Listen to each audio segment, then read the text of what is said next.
Aksi pria di Kepahyang ngamuk tewaskan satu orang, akui dapat bisikan ingin hisap darah otak korban.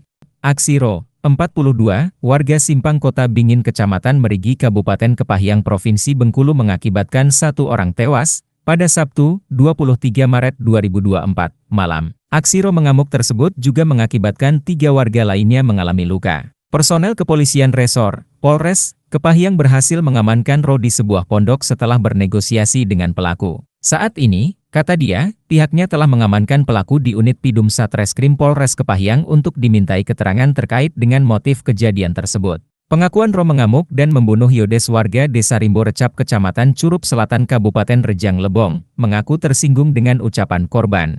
Ro diduga mengalami gangguan kejiwaan mengamuk dengan membawa senjata tajam jenis parang pada Sabtu, 23 Maret 2024. Sadisnya lagi, Ro mengaku setelah membunuh korban dirinya mendapatkan sebuah bisikan. Pelaku memakan otak korban dengan cara menghisapnya melalui luka yang ada di kepala korban. Namun dirinya tidak tahu apakah yang dia hisap itu otak korban atau darahnya saja. Hal ini dilakukan oleh pelaku dalam keadaan tidak sadar. Bahkan saat menceritakan hal itu, pelaku menjelaskannya sembari tersenyum dan tertawa. "Saya makan otaknya," ungkap pelaku saat sedang menjalani pemeriksaan di Mapolres Kepahyang. Pelaku juga mengatakan, ia nekat melakukan hal itu karena tersinggung perkataan korban. Saat itu, pelaku yang bekerja sebagai penjaga tempat pemancingan itu diejek oleh korban dengan mengatakan dirinya seorang banci. Di mana saat itu korban sedang memancing di tempat pemancingan itu. "Saya tersinggung dari perkataannya, dia bilang saya banci," lanjut pelaku. Lantaran tersinggung dan emosi, pelaku langsung mengambil senjata tajam jenis parang dan mendekati korban. Tanpa aba-aba, pelaku langsung menebas korban hingga tangannya putus. Korban saat itu masih bernyawa dan berusaha melarikan diri.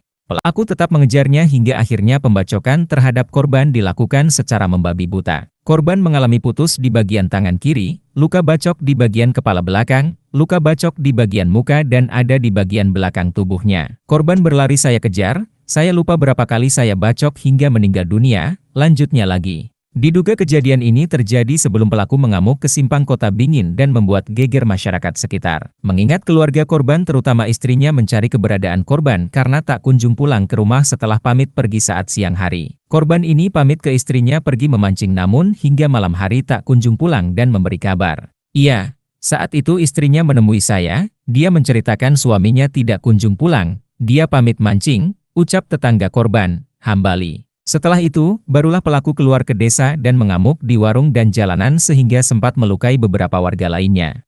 Download Tribun X sekarang, menghadirkan lokal menjadi Indonesia.